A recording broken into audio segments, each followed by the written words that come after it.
یہ حکیم لقمان کون تھے جن کا ذکر قرآن حکیم کی سورہ لقمان میں آیا ہے؟ کیا یہ پیغمبر تھے یا پھر اصحاب الکہف کی طرح عام اولیاء اللہ میں سے ایک ولی تھے؟ یہ حکیم وہ آپ والا حکیم نہیں ہے جو ڈاکٹر حکیم والا ہوتا ہے، یہ وہ حکیم ہے جس طرح ہم حکیم الامت کہتے ہیں ڈاکٹر اقبال کو، یعنی حکمت کی باتیں کرنے والا۔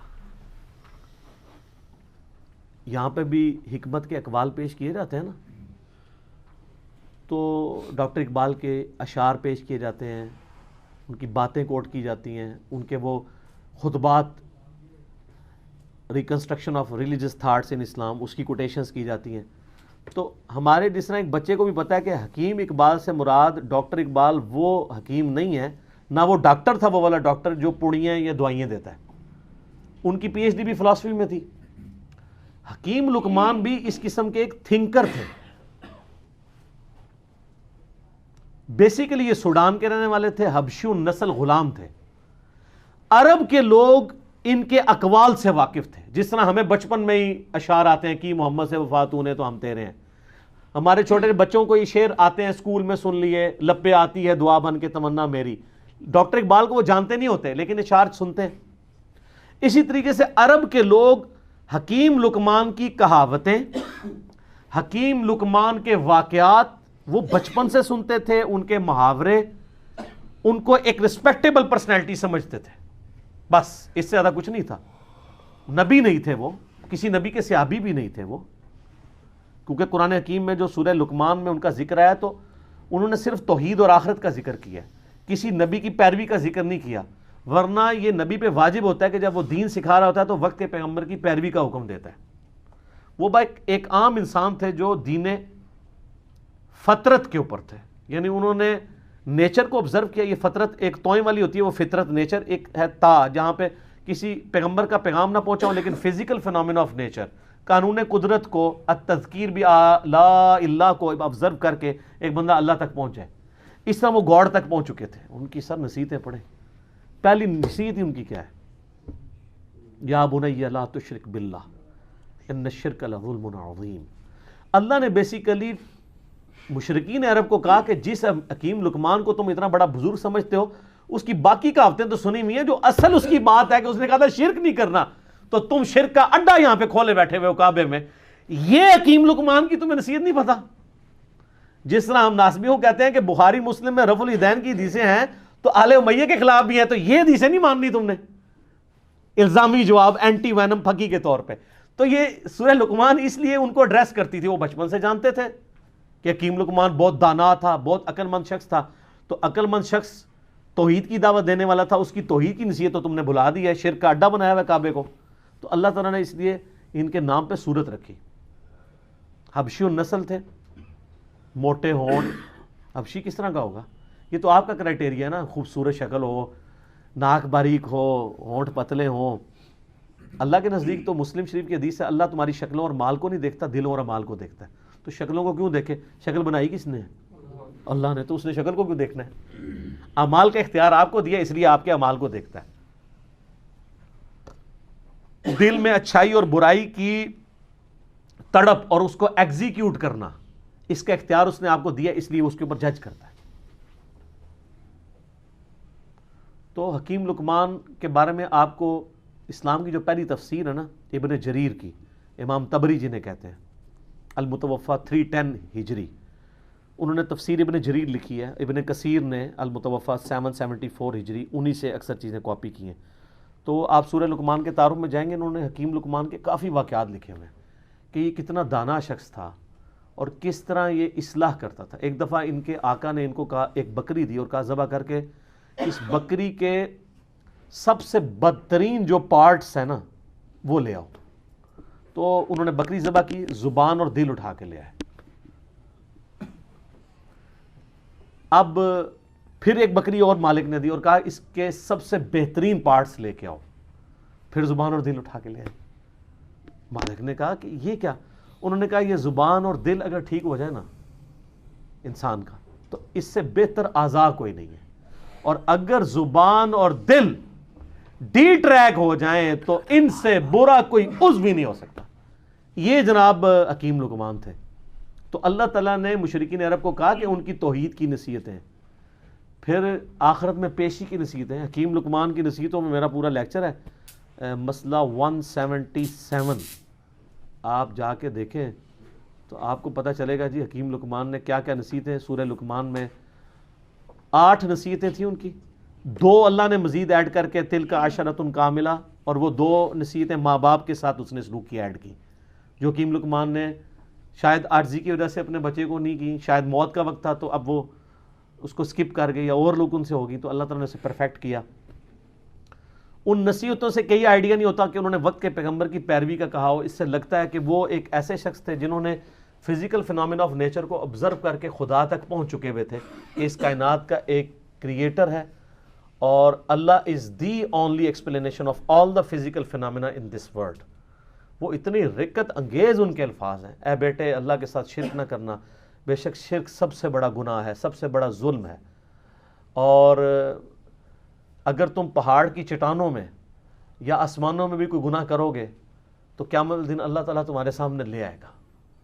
اچھا آسمانوں میں کس نے گناہ کرنا تھا؟ اس زمانے میں تو اڑتا تو کوئی بھی نہیں تھا، لیکن آج آپ کی ساری سمگلنگ پاکستانی ایئر ہوسٹس جو کر رہی تھیں اور جو کچھ باقی معاملات ہوتے ہیں وہ آسمانوں میں ہی گناہ ہو رہے ہوتے ہیں. تو وہ یہ نہ سمجھیے گا انہوں نے زمین پہ گناہ نہیں کیا، آسمانوں میں قرآن میں لکھا ہے آسمان میں بھی کوئی گناہ کرو گے اللہ تعالیٰ لے آئے گا قیامت والے دن. وَمَن يَعْمَلْ مِثْقَالَ ذَرَّةٍ خَيْرٍ يَرَهُ فَمَن يَعْمَلْ مِثْقَالَ ذَرَّةٍ خَيْرٍ يَرَهُ وَمَن يَعْمَلْ مِثْقَالَ ذَرَّةٍ شَرًّا يَرَهُ. ذرہ برابر نیکی بھی کرو گے وہ بھی لے آئی جائے گی، اور ذرہ برابر گناہ کرو گے وہ بھی قیامت والے دن تمہارے سامنے لا کے رکھا جائے گا. ہاں بھی جواب دو اللہ کو. تو یہ حکیم لقمان نہ تو کوئی پیغمبر تھے، نہ کسی پیغمبر کے فالوور تھے، نہ کوئی صحابی تھے کسی پیغمبر کے، نہ کوئی تابعی تھے.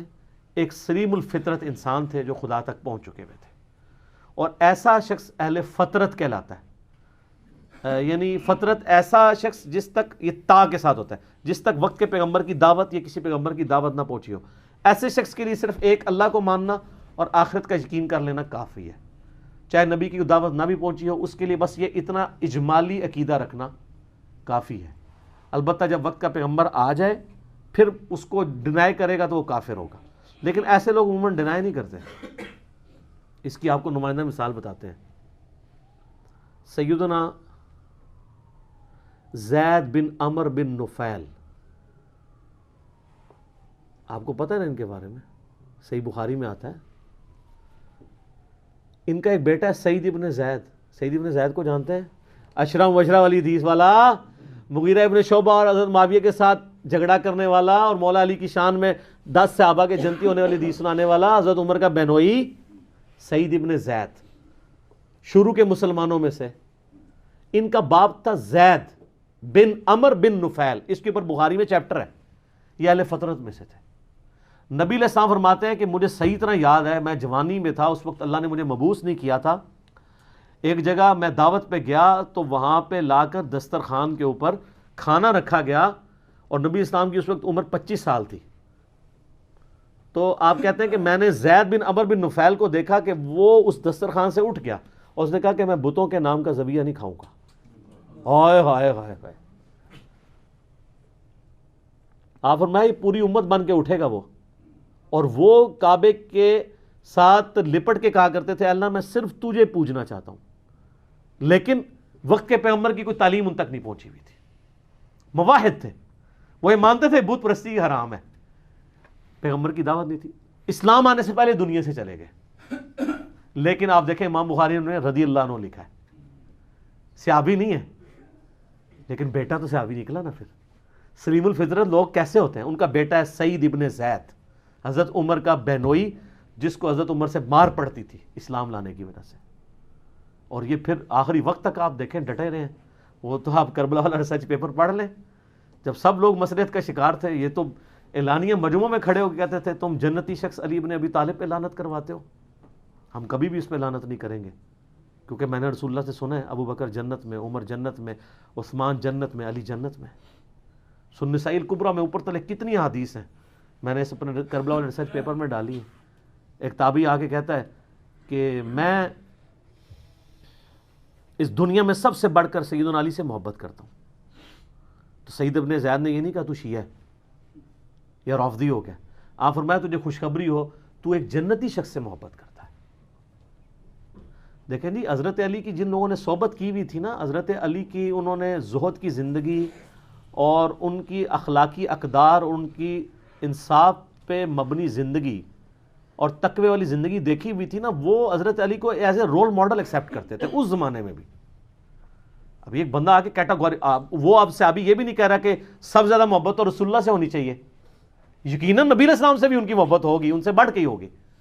انہوں نے فوراً کو کہا تمہیں خوشخبری ہو، تم ایک جنتی شخص پہ سے محبت کرتے ہو. پھر سنن نسائی الکبریٰ میں ہی موجود ہے، ایک شخص آ کے جو ہے وہ اس طرح آگے شکایت کرتا ہے کہ جی یہ لوگ حضرت علی پہ سب و شتم کرواتے ہیں. تو سعید بن زید کہتے ہیں کہ یہ ہمیں کہتے ہیں ہم اپنے بھائیوں پہ لعنت کریں، لیکن ہم اپنے بھائیوں پہ کبھی بھی لعنت نہیں کریں گے، کیونکہ میں نے رسول اللہ صلی اللہ علیہ وسلم سے 10 بندوں کے بارے میں سنا ہے کہ وہ جنت میں، اور اس میں 10ویں وہ خود تھے.